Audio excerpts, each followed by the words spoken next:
Objektif pelajaran di akhir pengajaran diharap murid-murid akan dapat satu, membezakan di antara fi sabilillah dengan ibnu sabil satu persatu dengan betul.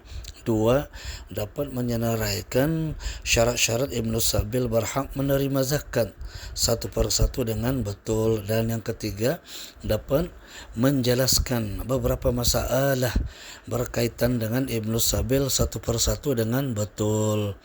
Manakala penerapan akhlak pula ialah ta'at, amanah dan bertanggungjawab. Bismillahirrahmanirrahim. Pelajaran kalimat fi sabilillah. Pengertian fi sabilillah.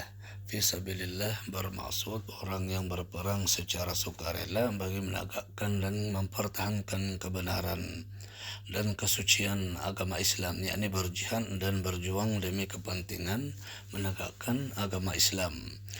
Penerangan masalah yang berkaitan dengan fisabilillah. Masalah orang kaya yang berperang fisabilillah dari segi hukum tetap berhak menerima zakat kerana penerimaannya itu disebabkan oleh berperang fisabilillah, iaitu pada jalan Allah.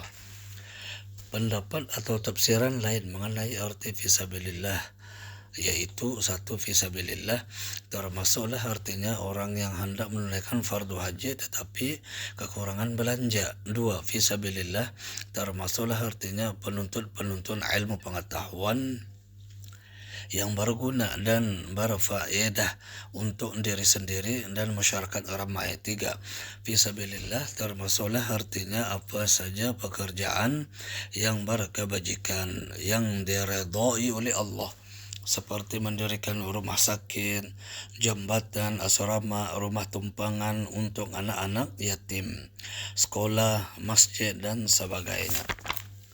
Pengertian Ibnu Sabil. Ibnu Sabil ialah orang yang hendak musafir daripada negeri zakat dengan tidak cukup perbelanjaan, atau orang musafir yang merantau ke sebuah negeri dan ke suatu tempat yang lain yang kehabisan belanja atau tambang. Syarat-syarat Ibnu Sabil. Syarat-syarat Ibnu Sabil berhak menerima zakat ada dua perkara. Satu, dia berhajat dan memerlukan bantuan. Dan yang kedua, perjalanannya itu bukan perjalanan maksiat. Beberapa masalah berkaitan dengan Ibnu Sabil. Masalah satu, musafir sudah mempunyai wang tambang atau untuk sampai ke tempat yang ditujunya serta mempunyai belanja yang patut bagi dirinya. Dari segi hukum, dia tidak berhak menerima zakat dan tidak harus diberi zakat. Dua, musafir yang melakukan perjalanan kerana maksiat, dari segi hukum tidak berhak menerima zakat dan tidak harus diberi zakat. Tiga, perjalanan musafir yang tidak ditentukan arah tuju, yakni tidak tentu arah tujuan, dari segi hukum tidak berhak menerima zakat dan tidak harus diberi zakat.